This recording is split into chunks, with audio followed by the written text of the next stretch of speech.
there's an incredible amount of work summarised in this slide. And the other thing that I think is remarkable is when you look at the time frame, which starts in 1700 and ends at the end of last year, it's remarkable how much has been done in the last 60 years. And really all of us are contributing to that and to what Andy summarised really as the impact on our population, in fact. So many of you will, well, I don't know, I'm old enough too, but some of you will remember the introduction of the meningococcal C vaccine. Oh, I've got to postpone as well.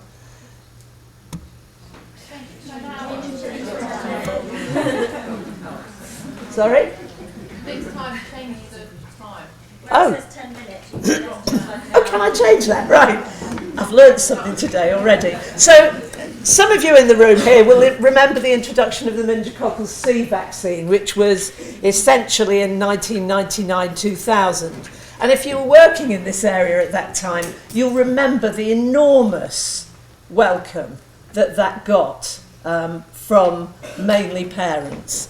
And it's all really because of the dreaded word, and that's the leaflet cover that we used at that time. Just to give you a sense of the scope of that programme, we printed 25 million leaflets in order to support that programme. And we offered the vaccine ultimately to everybody under the age of 25. And in fact, most of that was done over the period of a year. So those of you who were doing this work at that time can remember how hard it was, but also, if I go back, the fantastic impact that it had on our population. A great piece of work. But we know that meningitis, and I use the word deliberately here, and septicemia are the things that really, if I want to use this chart, frighten parents the most. So whenever those two words are mentioned, you know that parents are going to be interested, because it's one of the things that they quite rightly wish to avoid for their children. And this is a slide from our attitudinal work that we do with parents, and you can see from this, well, you might not be able to see, but the navy line are those parents who rate the diseases as being very serious, and the grey, the darker grey, is fairly serious. So 93% of all the parents we interviewed in our last one thought that meningitis was either very or fairly serious. One of the remarkable things about that is if I go back right to the beginning of when we started asking parents what they thought about the whole programme, that has never changed. When we asked the first one in 1991, it was the same percentage. And it's just never faltered over time. So that gives you a clue that it's going to be a very important thing when parents are involved. Now, you've probably seen this slide before. This just shows you the complexity of the programme overall. And what that complexity requires from us, that's both us in my team in Public Health England and all of you, is that we have to do an enormous amount of planning. And normally that planning takes a very great deal of time. And for us in PHE, usually the planning starts before JCVI makes any recommendations, because we look to the future all the time and see what might be about to happen. And we have to take into account all of these things. Now, those are summarised in a Gantt chart. And I'm going to show you a copy of that in a minute. But if you recall, I said that normally it takes a long time. MEM-B has been extraordinary because it's happened in a really short time. And that has required an enormous input from all of you. The lead-in time essentially in the end was 6 months from the announcement in March to the implementation in September. That's extraordinary. It was implemented at the same time as ACWY. Not that you've not already got enough to do. And we had to pull together all the 4 nations in the UK, because one of the things we have to think about is that really, although we have 4 devolved nations, there are no true boundaries when it comes to infectious disease.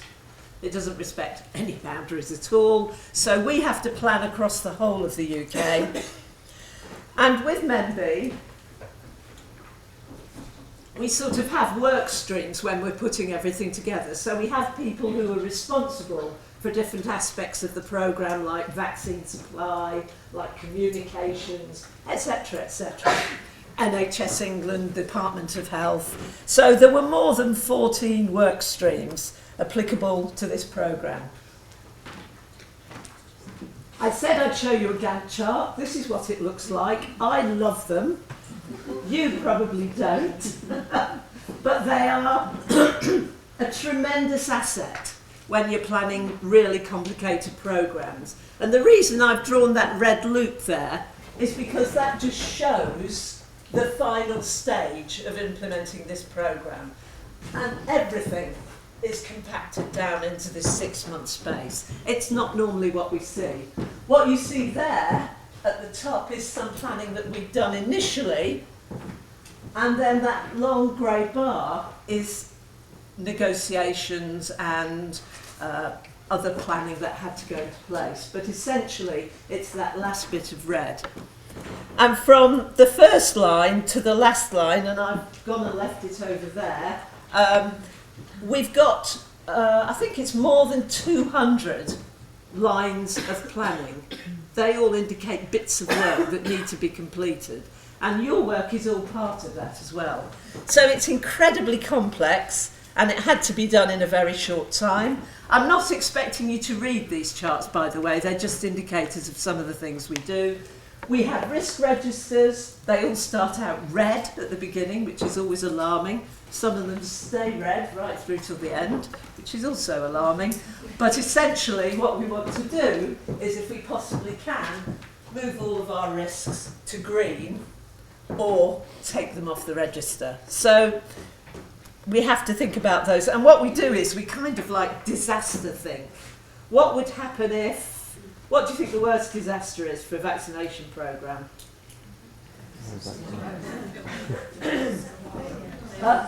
Vaccine failure potential,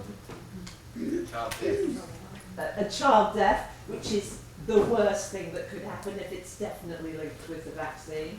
But there is another one which kind of hit us this year. No vaccine. Or a delay in vaccine supply. So if vaccine fails, you've set it all up, you've got all of the programme in place, parents are expecting it, you're all expecting it, no vaccine.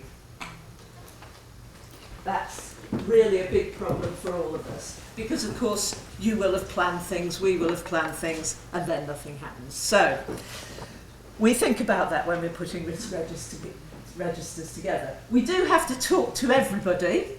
So we send these letters out to people. We hope that you read them.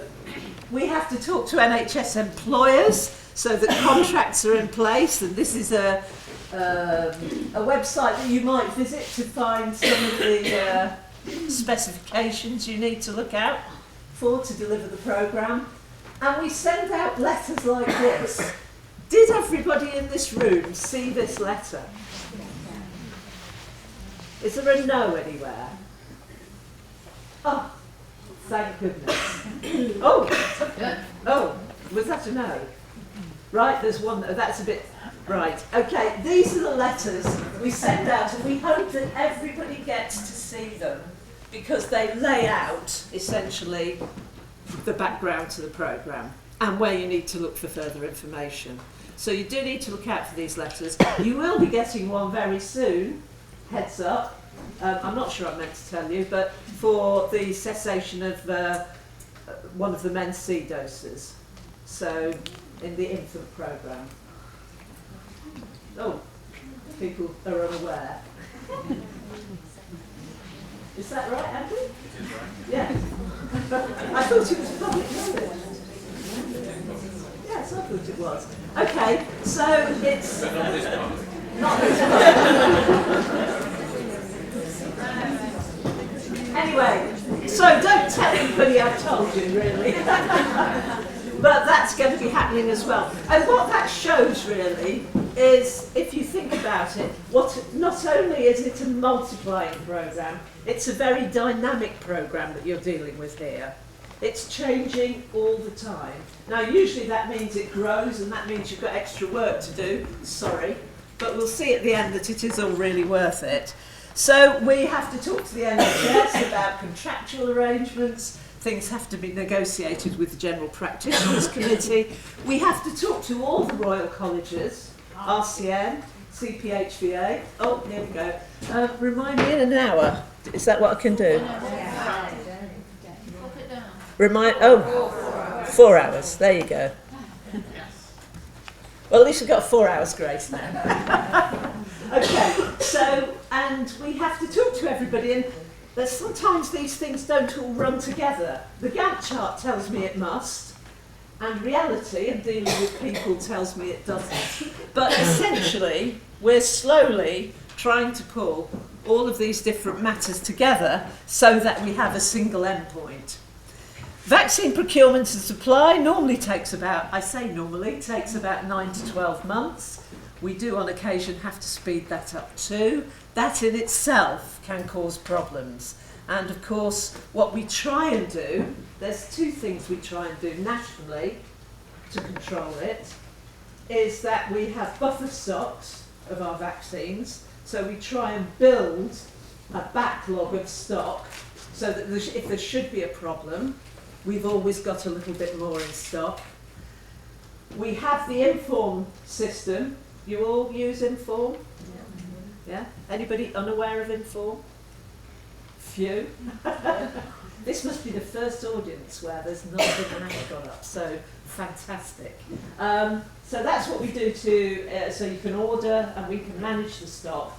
But we also ask you to be really careful with stock. And I'm sure in this audience, absolutely everybody manages their stock rigidly.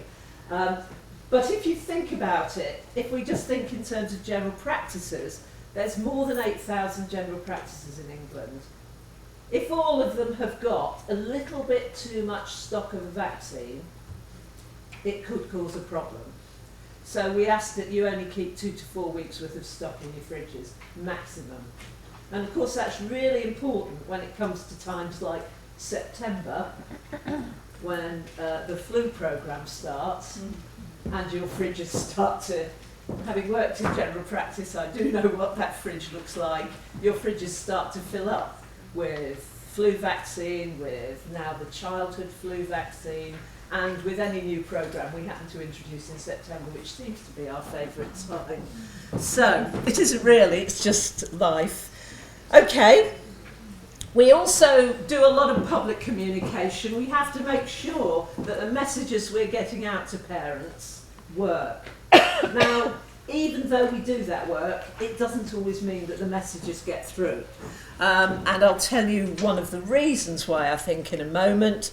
When we were introducing Men B, we had some specific research, and that was the beginning of that Gantt chart, that we'd done in 2011. We knew that parents were going to be keen to get this vaccine before we asked them. But we were concerned about the reactogenicity of the vaccine and the use of paracetamol. So we had to do some extra work thinking about what we could say about these things, asking parents what they would think. So we did this study in February, March 2015, just before the announcement of the Men B vaccine, because we could see it coming and we thought this is all going to happen fast now. So we had to get this done very quickly too. So JCVI had recommended that we advise that you should use paracetamol with the vaccine. We were concerned about how this would bed in nationally because it was a new thing and we weren't sure that all new parents would be aware and be using Calpol or Sorry. Paracetamol. You'll see why I made that mistake in a minute. And we just needed to understand how parents would feel about it. So we put together some leaflets, which we always do. And you'll recognise that those are not the leaflets you see. That's because they were the drafts. And we asked parents what they thought about them. The parents gave us lots and lots of suggestions about how we could improve things, which we took on board, and we produced some leaflets that I'll come to in a minute. A third of the parents straight away had no problems about giving paracetamol, but some of them were concerned. So we had to address those concerns if we could. We also had to address those concerns for you as well. So here's the conclusions. They were very positive about immunisation. There were some very predictable questions. Safety is always the thing that parents worry about when we introduce a new vaccine. Whenever we ask them questions about this, that's the thing they worry about. It's perfectly reasonable and sensible that they do worry about that. So we have to think about how we can allay those concerns. So we had to make our material, if you like, very specific about how to use the paracetamol, because we decided we were going to, just for the first year, offer sachets of paracetamol. Did any of you in this room use those? Yeah, lots of them. Was it helpful? Yes. Oh, phew, thank you, I love you. Because it was new, because it was different, we wanted to bed it in. Now, it was only for 1 year. 6 months. Well, actually, here's the thing. We ordered enough paracetamol for 1 year, and it disappeared in 6 months. That means it was possibly, I can't possibly say this, but may have been slightly over-ordered. But we did order enough for everybody for 6 months, for a year, but it went in 6 months. And there was nothing we could do about that, because once it was gone, it was gone. However, we think that it has helped to get that sense of using paracetamol more embedded into the programme. So the idea now is that when you see new parents, you just advise them, if you haven't already got some paracetamol, pick it up on the way home. Now, the reason I said Calpol, sorry, it was a slip, is because actually the paracetamol that we supplied, which we procured through a proper programme, happened to be Calpol. These were the sachets you saw? Yeah. Yes, you. It's all coming together. It would have been bad if you'd said no. And in fact, these are the leaflets that we finally produced. This is Flora, our very gorgeous immunisation baby, who happens to be the daughter of one of my team, and we think provided an excellent cover for the leaflet. So we're very grateful to Flora for allowing us to use her picture. And the other things you can see there are what we produced for parents. We also had to make sure it went into the Red Book.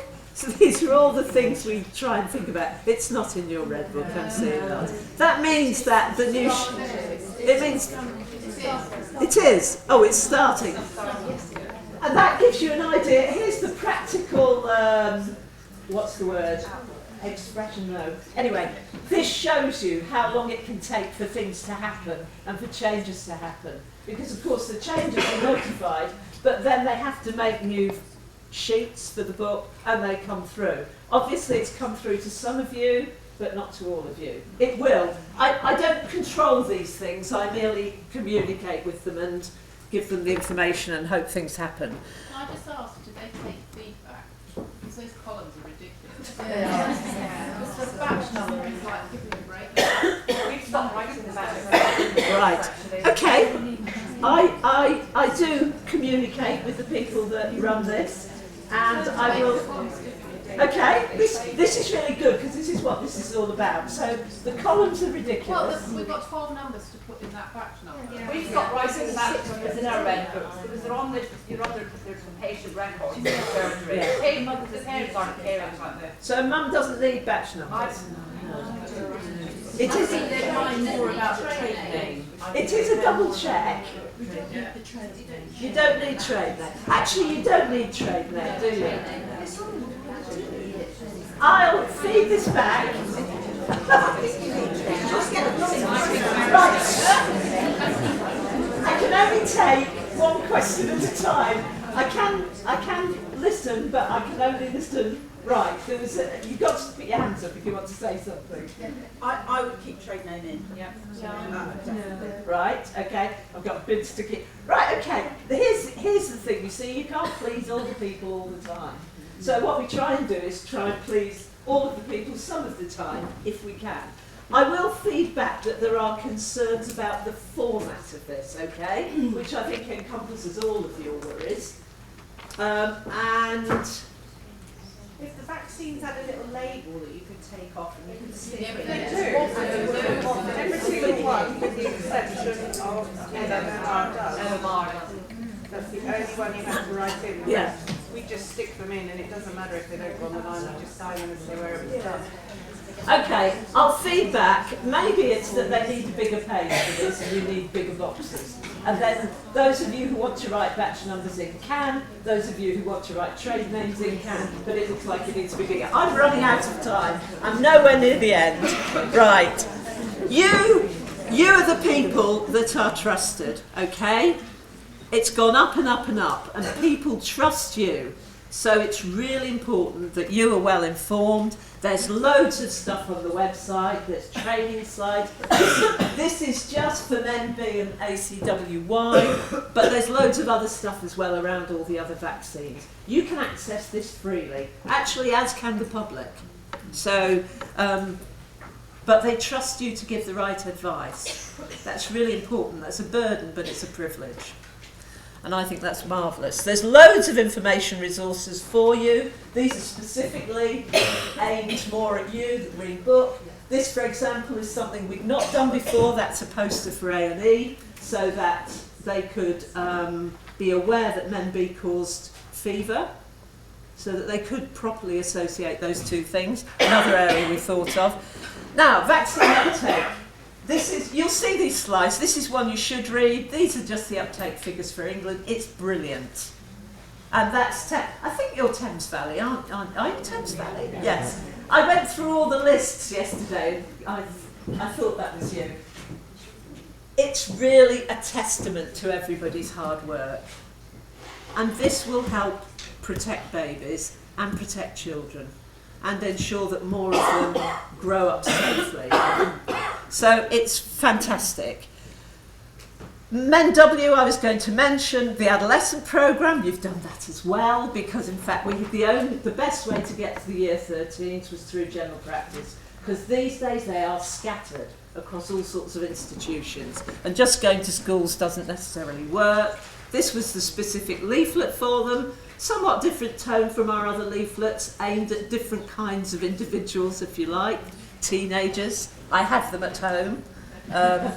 They're interesting, aren't they? My lad's had his ACWY, so that's good.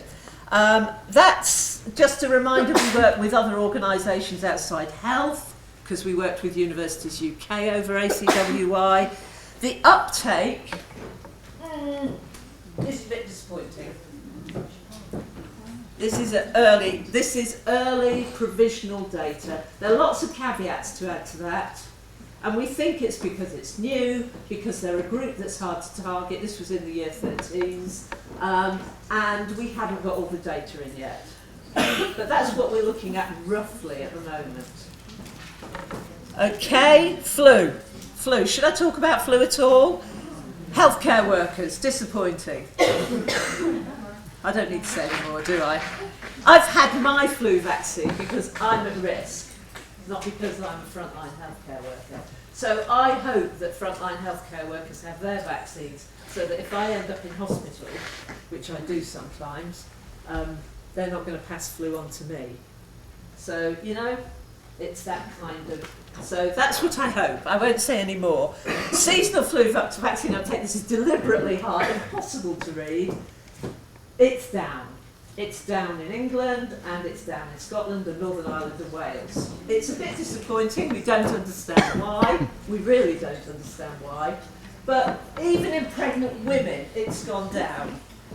And you know, this can kill perfectly healthy, young, fit, pregnant women, as I told you last year, and it continues to do that. So we somehow need to try and do a bit better with flu, particularly with children. And the reason why we need to do it in children, and I'll whiz through this, is because actually when we looked at the pilot sites versus other places, so this is not this year's data, it had this impact on the children themselves, which is fantastic, but it also appeared to have an impact on adults. Brilliant.